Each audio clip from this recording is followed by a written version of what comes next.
Olá pessoal, sejam bem-vindos ao nosso Centro Universitário INTA-UNINTA. Meu nome é Evandro Cunha e nós estaremos fazendo mais uma vez o nosso trajeto nos livros sagrados do Antigo Testamento. E nesta ocasião nós iremos estudar, vamos fazer algumas considerações, melhor dito, no livro de 1 Samuel. É um livro importante do Antigo Testamento, porque retrata um período de transição entre o período dos juízes e o nascimento da monarquia hebreia. Né? Então, começando com algumas considerações gerais, né, de termos filológicos, né, que esses dois livros, assim como Crônicas, assim como também Esdras e Neemias, eles eram considerados um só livro. E depois foram separados por questões, acredito eu, mais didáticas do que realmente teológicas. Né? Então, por isso que alguns comentários, incluindo o comentário adventista, eles fazem apenas uma introdução, né, para servir para os dois livros, porque realmente o contexto são muito similares. Mas vamos fazer aqui algumas falas curtinhas sobre esses dois livros. Vamos começar primeiro pensando essa questão do nome, né? O nome do livro e a autoria. Geralmente se fala de Samuel, né? Porque o livro trata do nome de Samuel. Mas, entretanto, o livro fala de um período antes mesmo do nascimento de Samuel. Né? Então, é muito provável, pode ser, né, que ele tivesse pego essa história, né, ter escrito a posteriori, realmente pode, mas é curioso mostrar que esse é um livro que fala do seu nascimento. Mas isso não é problema, porque no livro de Êxodo, que a gente atribui a Moisés, e ali também está falando do nascimento do próprio Moisés, como também Deuteronômio fala da morte de Moisés, né, e porções que provavelmente...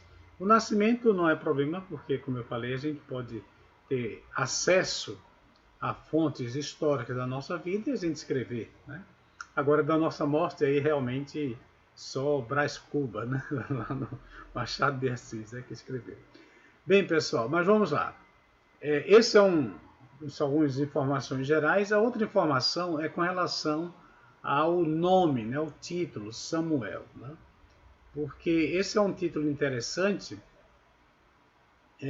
porque um fato curioso na literatura hebraica que é essa questão de dar nomes, e os nomes com significados, né? E às vezes até mesmo profético. Né?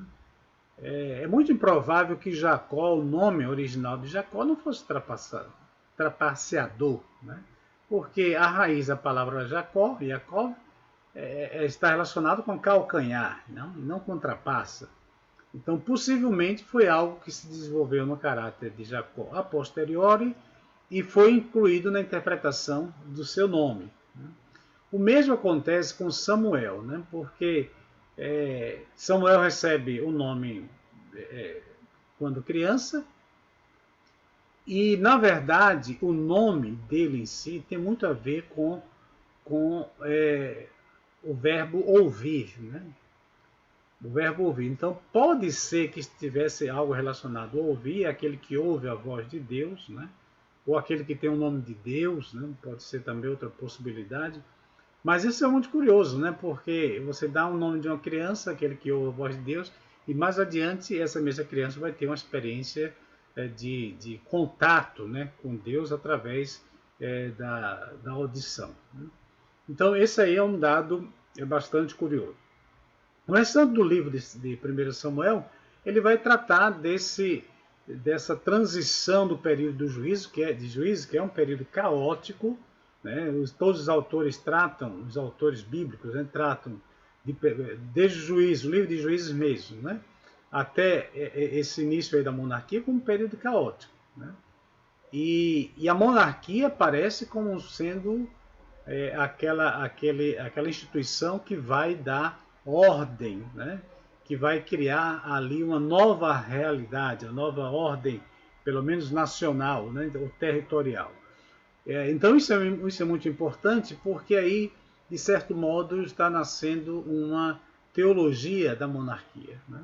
Uma tentativa de apresentar a monarquia como sendo algo muito positivo.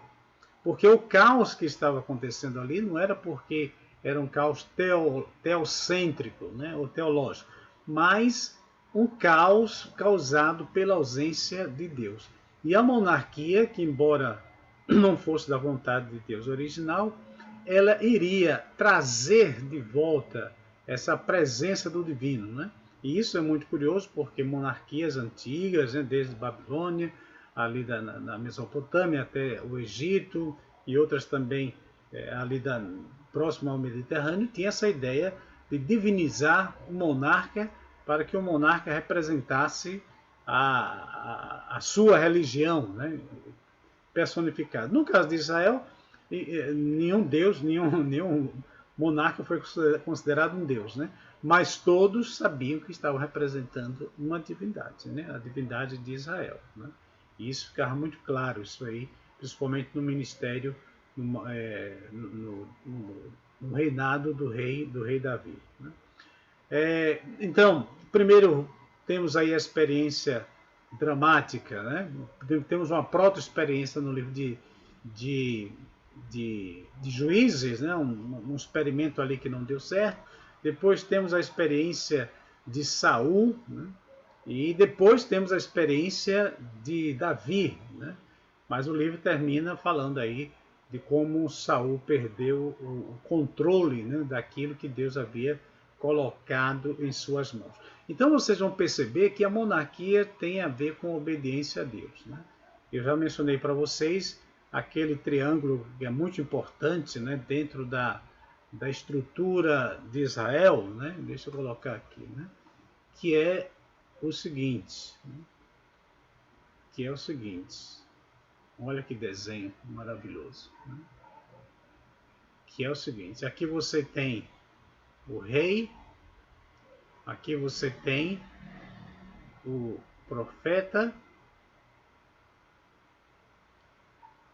e aqui você tem o sacerdote. Essa é basicamente a estrutura de como funciona Israel, né? Israel funciona dessa maneira.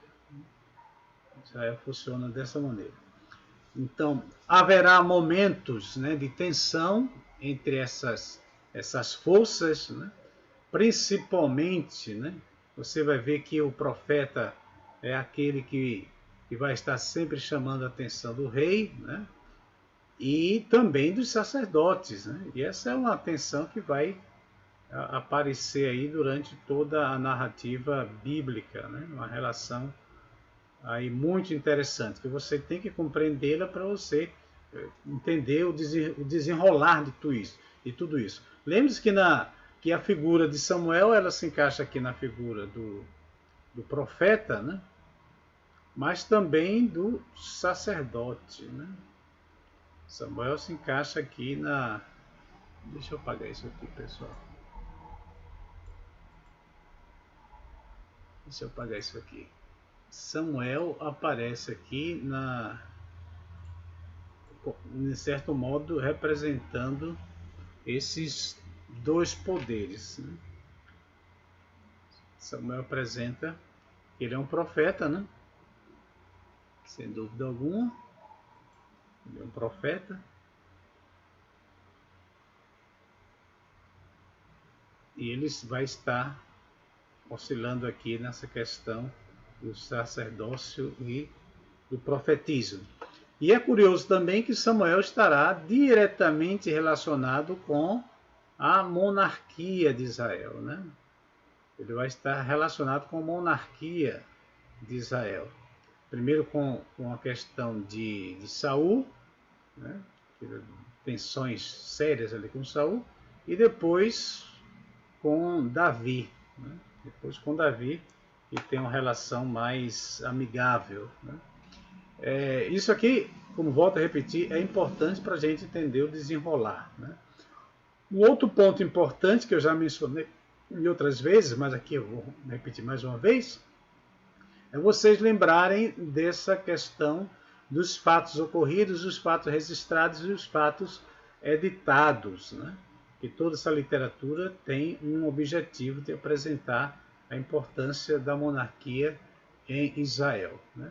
Em qualquer Bíblia ou introdução você vai encontrar ali várias informações históricas sobre o material, mas eu gostaria de me concentrar só nisso aqui, porque é muita informação, não dá para a gente passar tudo, né? Então, vejamos aqui esse pequeno esboço. Um pequeno esboço aqui. Primeiro vem Samuel, profeta e juiz, descrito aqui no capítulo 1 até o capítulo 7, né? Aí você tem depois Israel pede um rei, né? Capítulo 8. Deixa eu ver aqui quem está querendo marcar, né? Saul se torna o rei, os primeiros anos do reinado de Saul, né? E você tem depois aqui a relação de Davi e Saul, né? Relações de tensões, né? O escolhido e aquele que há de ser escolhido.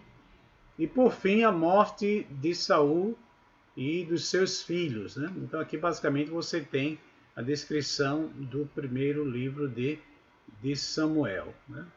Deixa eu colocar aqui. Eu não sei, pessoal, 2 minutinhos aqui, viu? Eu não sei se eu não tinha partilhado aqui, viu? Deixa eu olhar aqui.